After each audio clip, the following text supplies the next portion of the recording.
भूत बंगला की सच्ची घटना। योजक चिन्ह, योजक चिन्ह, योजक चिन्ह। गांव के पास जंगल के बीचों बीच एक प्राचीन हवेली थी जिसे लोग भूत बंगला के नाम से जानते थे। ये हवेली वर्षों से वीरान पड़ी थी और उसके आसपास से गुजरने वाले लोग अजीबोगरीब आवाजें सुनने का दावा करते थे। हवेली से कई बार रोशनी चमकती दिखाई देती, कभी कभी किसी स्त्री की दर्द भरी चीखें सुनाई देती और कई लोगों ने तो सफेद साड़ी पहने एक औरत को खिड़कियों में खड़े देखा था। ये सब सुनकर कोई भी उस हवेली के पास जाने की हिम्मत नहीं करता था। कहते थे कि जो भी अंदर गया वह फिर कभी बाहर नहीं आया। राजेश, जो एक पत्रकार था, इन बातों पर यकीन नहीं करता था। उसे ऐसी कहानियों से केवल सनसनीखेज रिपोर्टिंग की बू आती थी। उसकी जिज्ञासा बढ़ी और उसने इस भूतिया हवेली की सच्चाई जानने का फैसला किया। योजक चिन्ह, योजक चिन्ह, योजक चिन्ह। शुरुआत। राजेश ने अपने दो करीबी दोस्तों राघव और सिम्मी को साथ चलने के लिए मनाया। राघव हमेशा से रोमांच का शौकीन था और उसे ऐसी रहस्यमयी जगहों पर जाने में मजा आता था, जबकि सिम्मी फोटोग्राफी करती थी और वह इस भूतिया हवेली की तस्वीरें लेने के लिए उत्सुक थी। तीनों ने तय किया कि वे रात के अंधेरे में हवेली का दौरा करेंगे, क्योंकि दिन के उजाले में कोई भी भूतिया आत्मा नहीं दिखती। रात को तीनों एक टॉर्च, कैमरा और कुछ उपकरण लेकर उस हवेली की तरफ बढ़े। गांव से दूर हवेली के पास पहुंचने पर चारों तरफ घना अंधेरा था। हवेली की हालत जर्जर थी, दीवारें टूट रही थी, खिड़कियों के शीशे टूटे हुए थे और हर तरफ जंगली बैलें चढ़ी हुई थी। ये दृश्य इतना डरावना था कि सिम्मी का दिल घबराने लगा। क्या तुम लोग यकीन करते हो कि यहाँ कुछ है? सिम्मी ने घबराकर पूछा। ये पता करने के लिए ही तो आए हैं, राजेश ने कहा। उसके मन में थोड़ा डर तो था, लेकिन वह इसे जाहिर नहीं करना चाहता था। योजक चिन्ह, योजक चिन्ह, योजक चिन्ह। भूत बंगले के अंदर। जैसे ही वे दरवाजे के पास पहुंचे, बिना किसी जोर लगाए दरवाजा खुद ब खुद खुल गया। तीनों ने एक दूसरे को देखा, जैसे किसी अदृश्य ताकत ने उन्हें अंदर आने के लिए बुलाया हो। हवेली के अंदर कदम रखते ही ठंडी हवा का झोंका उनके चेहरे पर लगा। हवा में सड़ी हुई लकड़ी और धूल की गंध भरी थी। दीवारों पर पुराने चित्र लगे थे, जिनके चेहरे उखड़ चुके थे, पर उन आंखों में अजीब सी चमक थी, जैसे वे उन्हें देख रही हों। राजेश ने अपनी टॉर्च जलाकर हवेली के अंदरूनी हिस्से का निरीक्षण शुरू किया। उन्होंने देखा कि हर कोने में मकड़ियों के जाले लगे थे और फर्श पर धूल की मोटी परत जमी हुई थी। लेकिन एक बात अजीब थी, कहीं कहीं ऐसा लगता था जैसे किसी ने हाल ही में वहां से गुजरकर निशान छोड़े हों। यहाँ पहले कोई आया है, राघव ने आश्चर्य से कहा। जैसे ही तीनों ने हवेली के अंदर कदम बढ़ाया, एक अजीब सी फुसफुसाहट सुनाई दी। पहले तो उन्हें लगा कि यह हवा की आवाज़ है, लेकिन आवाज़ स्पष्ट होती गई। यह एक इंसानी आवाज़ थी, लेकिन शब्द साफ नहीं थे। वे इस आवाज़ का पीछा करते हुए एक बंद कमरे के पास पहुंचे। योजक चिन्ह, योजक चिन्ह, योजक चिन्ह। कमरा नंबर 13। कमरे का दरवाजा भारी और जंग लगा हुआ था। उस पर नंबर लिखा था 13। दरवाजे के हैंडल पर किसी ने पुरानी बेड़ियों की एक जंजीर लपेट रखी थी, पर जंजीर टूटी हुई थी, जैसे किसी ने जोर से उसे खींचा हो। लगता है कि कुछ भयानक यहीं हुआ होगा, राजेश ने धीरे से कहा।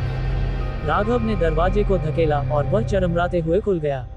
अंदर अंधेरा था, लेकिन टॉर्च की रोशनी में उन्होंने देखा कि कमरे में पुरानी जर्जर हालत में एक खाट पड़ी थी। कोने में एक पुरानी अलमारी थी जो आधी टूटी हुई थी और एक बड़ा सा दर्पण जो दरारों से भरा था। सिम्मी ने दर्पण की ओर इशारा करते हुए कहा, यहाँ कुछ तो अजीब है। अचानक दर्पण पर हल्का सा धुंधला होता दिखा और उसमें एक आकृति उभरने लगी। यह एक औरत की परछाई थी जो उनके ठीक पीछे खड़ी थी। सिम्मी ने घबराकर पलट कर देखा, लेकिन वहां कोई नहीं था। वह डर से चीख पड़ी, ये जगह शापित है, हमें यहाँ से निकलना चाहिए।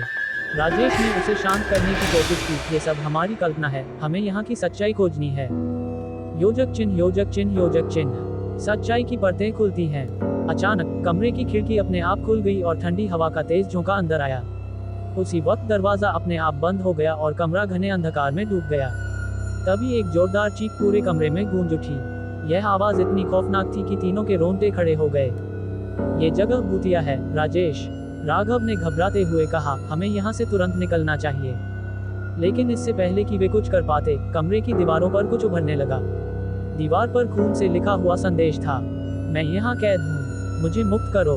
राजेश ने दीवार की ओर देखते हुए कहा, ये वही आत्मा है जो यहाँ फंसी हुई है, हमें इसका भेद खोजना होगा। सिम्मी की टॉर्च की रोशनी अचानक उस पुरानी अलमारी पर गिरी, जो टूटे होने के बावजूद रहस्यमयी रूप से खड़ी थी।